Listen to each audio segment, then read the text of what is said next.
Given that in the status quo, Black and Latino neighborhoods are being over-policed, would you be in support of divesting away from traditional police forces and into proactive public service programs?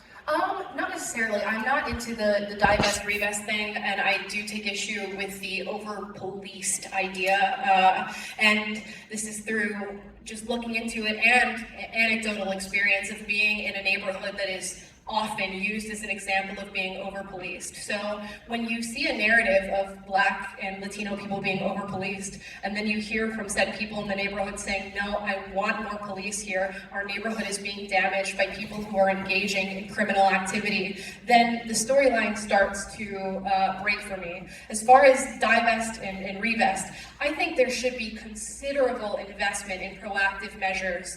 The biggest thing that happens in these communities where young children are engaging in drug activity, gang-related activity, is a lack of parental influence and lack of resources. So yes, invest in resources, but don't take away from police officers to do that. Yeah, kind of speaking on the over-policing aspect of it, if you take like the NYPD, for example, which has had a budgetary increase over the last 10 years, up to $1 billion, we've seen that crime has steadily increased. And kind of taking into account the fact that Black and Latinos account for 28% of the population, but for 58% of the prison population, right? Would you not also argue that there is a clear racial bias in the system? That disparity does not point to bias, it actually points to cultural problems. So you actually have a higher rate, yes, and this will sound, people view this as a racist thing to say. It's not a racist thing to say. You have a higher rate of criminality, and when you look at this, it's specifically among young African American and Latino males.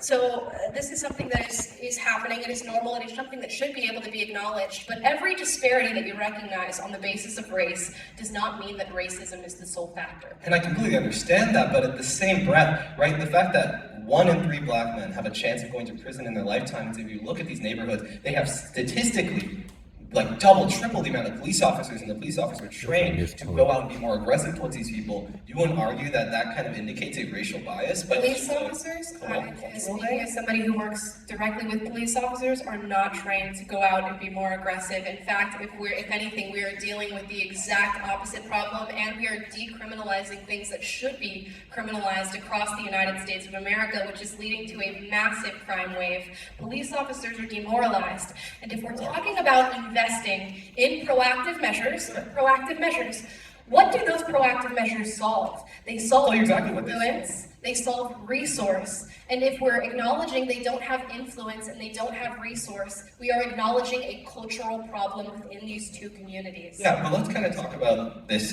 your anecdotes, because I think your anecdotes are really cool, but I think also the empirics are equally important. The fact is, when you're spending $1 billion arming goons to, flood the streets, right? You crowd out investment into mental health services. You crowd out investment into rehabilitation. If you look at parole and probation, when people get arrested, we spend more money making sure that these people harass and can't cross the borders or have to travel across town to go to patrol meetings. I'm sympathetic to that. I'm saying, yeah, but at the same time, you're also sympathetic to the police officers that are following this mission to go arrest more people. There's plenty of other fat being spent in places in this country that should not have ever. We just sent how many billions of dollars to Ukraine? Wow. How many billions of dollars to Ukraine? What if you're invaded Ukraine?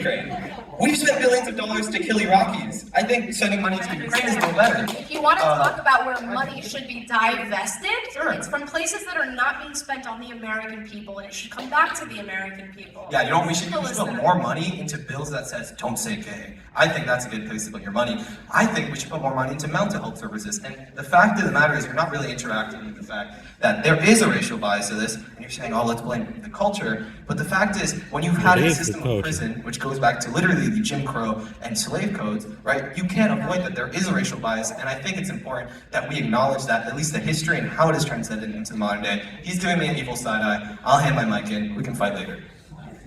We can fight later.